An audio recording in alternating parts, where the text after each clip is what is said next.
Hello friends, আজকে আমি তোমাদেরকে বলবো যাদের জন্ম জ্যৈষ্ঠ মাসে তাদের কি উপায় করা উচিত।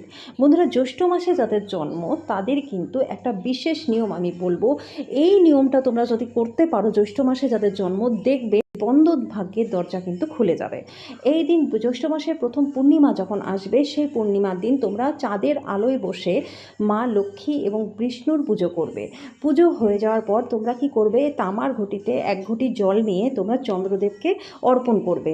ওম সোম সোমায় নমঃ এই মন্ত্রটা বলে তোমরা কিন্তু চন্দ্রদেবকে জল দেবে। জল দেওয়া হয়ে যাওয়ার পর তোমরা পায়েস বানাবে এবং সেই পায়েসটা তোমরা কি করবে, চন্দ্রদেবকে অর্পণ করবে। পায়েসটা তোমরা আগেই বানিয়ে রাখবে, তারপর জল দেওয়ার পরে সেই পায়েসটা তোমরা চন্দ্রদেবকে দেখাবে। চাঁদের আলোয় বসেই কিন্তু লক্ষ্মী নারায়ণের পুজো তোমরা করবে এবং একই জায়গায় বসেই কিন্তু তোমরা চন্দ্রদেবকেও জল নিবেদন করবে। বন্ধুরা, এই কাজটা তোমরা যদি পূর্ণিমার দিন জ্যৈষ্ঠ মাসের প্রথম পূর্ণিমাতেই তোমরা করতে পারো, দেখবে বন্ধুরা তোমাদের কিন্তু কোনো রকমের আর কোনো কষ্টই থাকবে না। যাদের যত রকমেরই বাধা বিপত্তি থাকুক, কাজের জায়গাতে, ব্যবসার জায়গাতে, বাড়িতে, তাদের কিন্তু সমস্ত রকমের সমস্যার সমাধান হয়ে যাবে। স্টুডেন্টরাও যদি করো, দেখবে তোমাদের রেজাল্ট ভালো হবে। কোনো রকমের তোমাদের যদি কোনো কাজ আটকে থাকে, তোমরা হয়তো বিদেশে পড়াশোনা করতে চাচ্ছ, সেটা হচ্ছে না, তোমরা এই উপায়টা করে দেখো। যাদের জ্যৈষ্ঠ মাসে জন্ম, দেখবে তোমাদের কিন্তু আচমকাই তোমাদের সাকসেস লাভ হবে, সুখ সমৃদ্ধির লাভ তোমাদের হবে। এবার আমি বলবো বন্ধুরা, জ্যৈষ্ঠ মাসে যাদের জন্ম তারা অবশ্যই জল দান করো।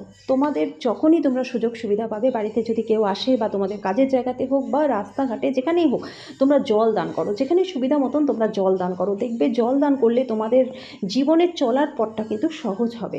যাদের জ্যৈষ্ঠ মাসে জন্ম বন্ধুরা, এই জ্যৈষ্ঠ মাসের শেষ দিন কিন্তু বিষ সংক্রান্তি নামে পরিচিত। এই দিন মা মনসাকে যদি তোমরা একটু দুধকলা দিতে পারো, দেখবে তোমাদের জীবনের সমস্ত রকমের শত্রু নাশ হয়ে যাবে। মামলা মোকদ্দমায় তোমাদের কিন্তু জয় লাভ হবে। যে কোনো কাজে তোমরা হালই ছেড়ে দিয়েছো যে হবেই না, সেই না হওয়া কাজটাও কিন্তু তোমাদের হয়ে যাবে। যাদের জ্যৈষ্ঠ মাসে জন্ম তারা যদি এই উপায়টা করে। বন্ধুরা, জ্যৈষ্ঠ মাসে যাদের জন্ম তারা যদি বজরংবলী মন্দিরে গিয়ে প্রত্যেকটা মঙ্গলবার একটা করে পতাকা দিয়ে আসতে পারো, তোমাদের সৌভাগ্য লাভ হবে। তোমাদের মান যশ খ্যাতি বৃদ্ধি পাবে। সবাই তোমাদের প্রশংসা করবে। তোমাদের শত্রুদের মুখেও তোমরা নিজেদের প্রশংসা শুনতে পারবে। বন্ধুরা, করে দেখো এই উপায়গুলো, খুব ভালো রেজাল্ট তোমরা পাবে।